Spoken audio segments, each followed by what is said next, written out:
Practicing pause points produces peak performance. There's a story behind that. This is your daily message from chat number 840 to upgrade your mental game today by telling yourself a better story. Because the most important story you hear is the story you tell yourself. And this message is dedicated to Brian and Alexandra Johnson. Here's the upgrade. Use checklists at pause points during your day. Here's the story. Yesterday, we talked about Atul Gawande's book, The Checklist Manifesto. Gawande is a surgeon who has studied and used checklists as added assurance to get things right. Have you ever messed up and thought to yourself, I knew better than that? Maybe it's a mistake you repeated. Perhaps you ignored a red flag. The issue wasn't ability. You knew what you could have done to succeed, but didn't. Gawande labels this ineptitude. It's not that you didn't know. It's not ignorance. You can't beat yourself up for not knowing any better. It's when you do know better that you begin to beat yourself up. He says, quote, sometimes the knowledge isn't there on how to succeed. That's ignorance. On the other hand, if we know what we could do to succeed but don't do it, that's ineptitude, end quote. The story of the rock band Van Halen from yesterday is the perfect example. The production team knew what the stage requirements were for the weight of all the equipment. No one could plead ignorance. They didn't follow the steps. It was ineptitude.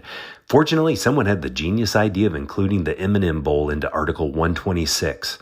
What was that? All the brown M&Ms were to be removed from the snack bowl. If the local promoters couldn't pay attention to that detail, they probably missed a ton of other details, some of which might have been life-threatening. You need Article 126, aka the no brown M&Ms clause in your life.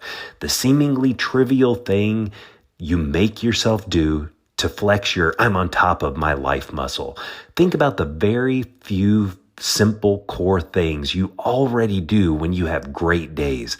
As Josh Waitzkin says, you want to make your prior peak moments your new baseline. And the best way to do that is to systematize the mundane via checklists. Gawande talks a lot about inserting checklists at pause points. For aviation, that includes things like the takeoff, landing, taxiing. For surgery, it's before anesthetics, before incision, and before leaving the OR. Stopping at important points to take the proverbial or literal deep breath. It tells you, this is important. What should I pay attention to? The better story to tell yourself is, I create a checklist to help me pause and focus on what is important. This is how I start my day. My journaling is a checklist. I don't have boxes I literally check off, but I'm giving attention to the most important virtues and values in my life. What is important to you? Articulating the answers to that question as a checklist will help you focus on that. The perfect pause points are at the beginning and ending of each day because you have the most control over them. But you may need a pause point before stepping into a meeting or appointment. You may need a pause point when you get into your car. You can set a checklist as the lock screen on your phone to create a pause point every time you pick up your phone. Practicing pause points produces peak performance.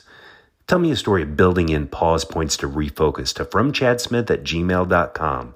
Will you send this to someone you think would benefit from the story right now? You could download my book, The Most Powerful Story in the World, by going to fromchad.gumroad.com.